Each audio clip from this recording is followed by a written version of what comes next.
Imagine a world where the US dollar is no longer the global reserve currency and a new currency emerges to take its place. What if this new currency is not controlled by Western powers but rather by an alliance of 5 emerging economies with a combined population of over 3 billion people? This is the potential reality of a Brics currency, and in this video we will explore what a Brics currency is and how it could affect African economies. If you're interested in Afrocentric business and finance content, smash the like button, subscribe to the channel, and without much talk, let's dive right into today's video. Let's go. To really understand what the Brics currency is all about, we need to first know what the term Brics stands for. Brics is an economic alliance that was formed back in 2010, and it comprises of Brazil, Russia, India, China, and South Africa. And it is going to be one of the world's superpowers. Before being called Brics, it used to be known as BRIC as far back as 2006, before South Africa formally joined the group between 2010 and 2011. To show you how powerful the BRICs are together, it's important to know that jointly the BRICs control more than 41.5% of the world's population. They have $26.2 trillion in financial wealth existing in this alliance, and they are also producer economies, with India being the world's largest producer of milk and Russia being a major producer of cobalt. Predictions also show that in the coming years, BRICs individually will overtake some strong Western countries, both economically and politically. In fact, China is leading the pack already by being ranked the second largest GDP in the world, just behind the United States. You see, the BRICs is not an organization that just came off the thin air, but rather they have a long history of alliance. For example, if you take a look at South Africa and Russia, these two countries have a history that dates back to the late 19th century, when diplomatic relations were first established between the two nations. Since the 1990s, the two countries have since built relationships based on mutual interests, including economic cooperation, energy, and defense. In fact, to show you how strong the relationship between South Africa and Russia is, in 1999, the two countries signed a military cooperation agreement that included the exchange of military experts, joint training exercise, and other forms of cooperation. Ever since formation and having their first formal summit, the BRICs have gone on to work together on a variety of issues, such as 1. The establishment of a new financial institution similar to the World Bank and IMF. They have actually been very successful with this, as back in 2014 they created a financial institution called the New Development Bank, and its objective was to fund infrastructure projects. The bank started off with an initial investment capital of over $50 billion, and by March 2019 they had already invested in more than 30 projects, also giving out loans to the total of more than $8 billion. The second issue the BRICs have worked on is the need for a new reserve currency not dominated by the US dollars. You see, since the 1450s, there have been various reserve currency periods. We have had the French franc, the Dutch guilder, and the British pounds. Currently, we are in the US dollar period, and notable investors like Ray Dalio have said that on average, reserve currency lasts for around 100 years, and the US dollar has now lasted for over 100 years, meaning it's living on borrowed time. Actually, the US dollar's journey as a global reserve currency started after the World War II, when the United States emerged as a superpower. But in 1944, the Bretton Woods Agreement established the US dollar as the world's reserve currency, and other currencies were pegged to its value. The US government promised to redeem the dollar for good at a fixed rate of $35 per ounce, thereby creating a fixed exchange rate system. This system worked well until the 1960s, when the US began running large trade deficits and printing more dollars out of the thin air to finance the Vietnam War and social programs.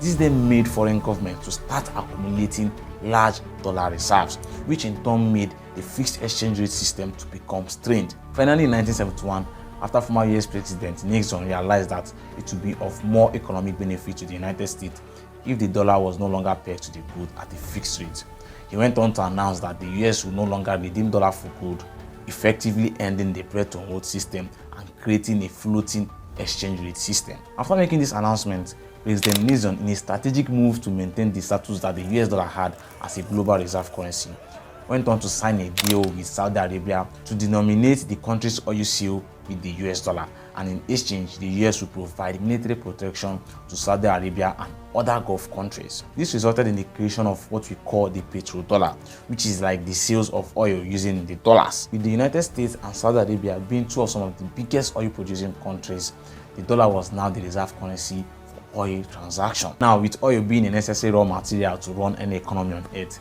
the petrodollar created more demand for the US dollar, as it became necessary to hold it if you wanted to purchase oil. This further entrenched the dollar as a dominating currency in international trade and finance, and many countries started holding the US dollar as part of their foreign exchange reserve. This in turn made many countries' economy to be affected anytime the United States economy is going through difficult times. A good example of this is the US recession of 2008. What in the world is happening on Wall Street? 2-year note yields went from 190 to 166 in the blink of an eye. On the NASDAQ, everything and more has been completely wiped out. It was the worst day on Wall Street since the crash of 1987.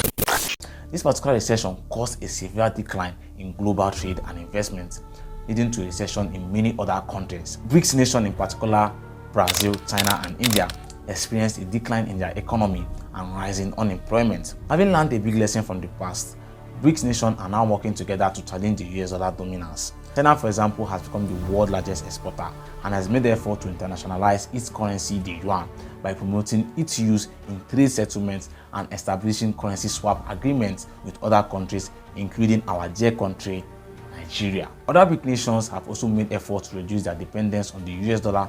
Russia, for example, has reduced its holding of US treasuries and has increased its gold reserve, while Brazil and India have signed currency swap agreements with China and some other countries. Here in Africa, just recently, the Kenyan president told citizens to get rid of the US dollar. Also, do you remember the Saudi Arabia that helped the US dollar back in the day by signing a deal with them? Guess what? The relationship with the United States has been declining, and there have been reports that Saudi Arabia is considering accepting yuan instead of the US dollar for Chinese oil sales. Now, let's say a BRICS currency is formed today. How is it likely going to work? Well, to understand how it would work, we need to first figure out what could be the name of the currency and its symbol. We also need to know the value of the currency and how it is determined. Would it be a digital currency or a physical currency, or maybe even both? What would be the exchange rate of the BRICS currency with other currencies? While all these questions are yet to be known to the public, there have been rumors that the BRIC wanted the currency to be backed by the gold, but they soon realized that we don't have enough gold, so they decided to stockpile gold before they launched the currency.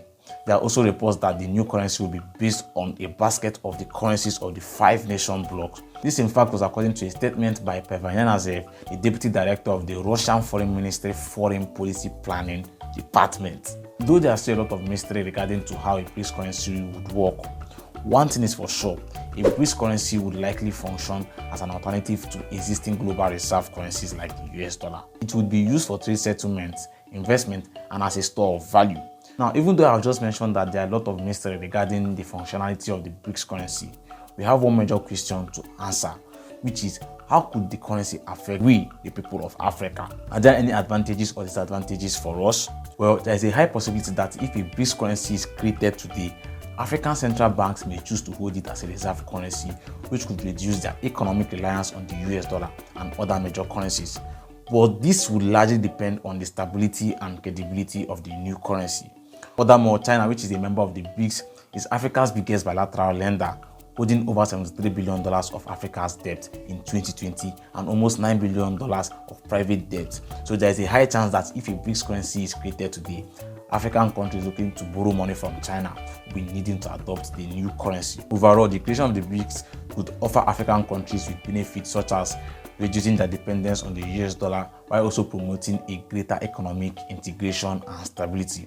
Now, while all these sound nice, what could be the negative side effect of BRICS currency in Africa? Well, if African countries decide to adopt the new BRICS currency when it is created, there are high chances that if the value of the new currency fluctuates significantly, it could impact the value of African currencies and increase exchange rate volatility. There is also a high chance that if African countries adopt the new currency and rely on it on trade and investment, they could become more dependent on the BRICS member countries, especially China, because even though the BRICS is not controlled by any single member country, China actually brings a significant economic and political power to the BRICS organization, and they have taken more prominent leadership role within the BRICS with initiatives such as the Belt and Road Initiative, the establishment of the New Development Bank, and also don't forget, Africa owes a lot of money to China. Personally, all I have to say is this: while everyone is on the BRICS currency hype, as an African, it's important to know that the US dollar plays a significant role in African economies, particularly when it comes to international trade and finance. The US dollar is the most widely accepted and traded currency in the world, which means that it's often used as a medium of exchange for international transactions, including those involving African countries. In fact, many African countries, Nigeria for example, prices their exports in US dollar, and they hold significant amount of US dollar reserves to facilitate international transactions and to help maintain the stability of their own currency.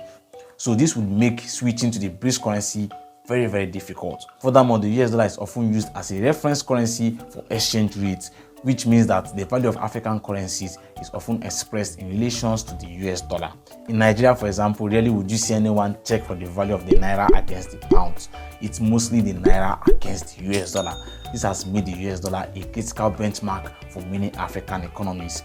Like they say, change is constant, and the Brics currency could be that currency that becomes the new global reserve in the next couple of years. If you found this video insightful, I have another one where I go through 11 of the worst performing currencies in Africa, and I know you'll find that video insightful as well. Don't forget to smash the like button, subscribe to the channel, and see you on the next one. Deal.